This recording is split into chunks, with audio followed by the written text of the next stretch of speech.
Halo, assalamualaikum warahmatullahi wabarakatuh. Jumpa lagi bersama saya. Nah, di video kali ini saya ada satu unit laptop Sony. Itu Sony SPF 142C. Nah, Sony laptop 142C ini keluhannya yaitu kendalanya itu di servisnya keyboardnya error. Nah, saya sudah sering kali menyervis Sony tipe ini. Banyak dari user-user saya yang sering mempertanyakan, apakah laptop Sony itu bagus, Bang, katanya. Apakah Sony itu mesinnya bandel? Sesuai dengan pengalaman saya, mesin-mesin Sony itu lumayan bisa dibilang laptop premium, dibilang laptop bagus lah. Karena ketika saya bandingkan dengan laptop merek-merek lain dengan spek yang sama, misalkan Core i3 Gen 3, performanya itu lebih bagus atau lebih kencang Sony, merek Sony. Mungkin Sony itu mesinnya ketika saya bongkar itu mesinnya dia merakit sendiri. Jadi ketika saya bongkar Sony itu mainboardnya itu bermerek Sony. Beda dengan merek-merek seperti Acer, Samsung, itu kadang-kadang mainboardnya itu membeli dari pabrik lain, seperti dari Compal dan lain sebagainya. Jadi ketika Anda mempertanyakan apakah Sony itu bagus, ya, laptop Sony itu bagus. Tapi di Indonesia itu pasti Sony itu ada kelebihan dan kekurangan. Nah, untuk kekurangan dari laptop ini menurut saya, menurut kacamata servis, casingnya itu sangat rentan sekali terhadap kerusakan. Untuk tipe Sony SPF ini, yang sering kerusakannya itu di bagian casing. Ini bagian engsel, bagian sini, bagian ini sangat rentan sekali kerusakan. Nah, ketika retak itu sangat sulit diperbaiki.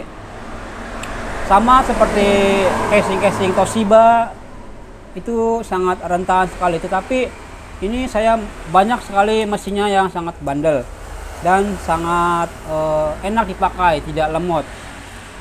Dan untuk prosesornya juga ini prosesor premium, beda dengan yang lain. Ini warnanya hitam, mungkin versi premium dari Intelnya. Oke. Dan produk-produk Sony juga ini lumayan tidak terlalu familiar di Indonesia. Tapi menurut saya Sony itu mesinnya bandel, awet, kencang. Tetapi ketika rusak juga itu Sony agak susah diperbaiki karena kebanyakan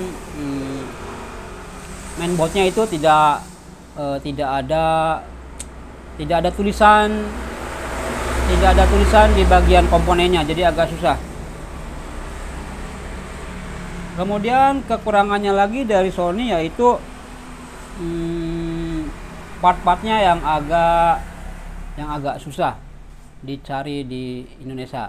Ya ada sih, ada, tapi tidak sebanyak merek Acer dan merek lainnya. Oke, kemudian pertanyaan selanjutnya, apakah laptop Sony SPF 142 ini bisa di-upgrade prosesornya? Ternyata laptop ini prosesornya tidak bisa di-upgrade. Beda dengan laptop-laptop seperti Acer itu untuk Gen 3 kebanyakan masih bisa dicopot prosesornya dan diganti dengan i5 atau i7 ketika prosesornya ini i3. Nah, kemudian RAM dari laptop ini bisa sampai ke berapa? Biasanya untuk Core i3 Gen 3 itu bisa sampai 8 sampai 16 GB. Untuk ini biasanya tipe DDR3 PCS3L. Jadi bisa menghemat baterai dari laptop ini. Kemudian apalagi yang bisa di-upgrade untuk meningkatkan performa dari laptop Sony SPF ini? Kalian bisa mengganti harddisknya menggunakan SSD. Nah, ini di sini gampang sekali untuk mengganti SSD-nya atau mengganti harddisknya menggunakan SSD. Kalian bisa beli di toko online yang 120 GB itu sekitar 150.000 sampai 240.000. Saran saya belilah SSD yang sudah terkenal seperti Adata, Samsung, Tigen dan lain sebagainya. Untuk tipe-tipe yang baru masih banyak komplain. Oke, begitu saja review info mengenai Sony SPF 142F. Semoga bermanfaat. Jangan lupa subscribe. Jika ada pertanyaan silakan tanya di komen, saya akan langsung menjawabnya. Terima kasih. Assalamualaikum warahmatullahi wabarakatuh.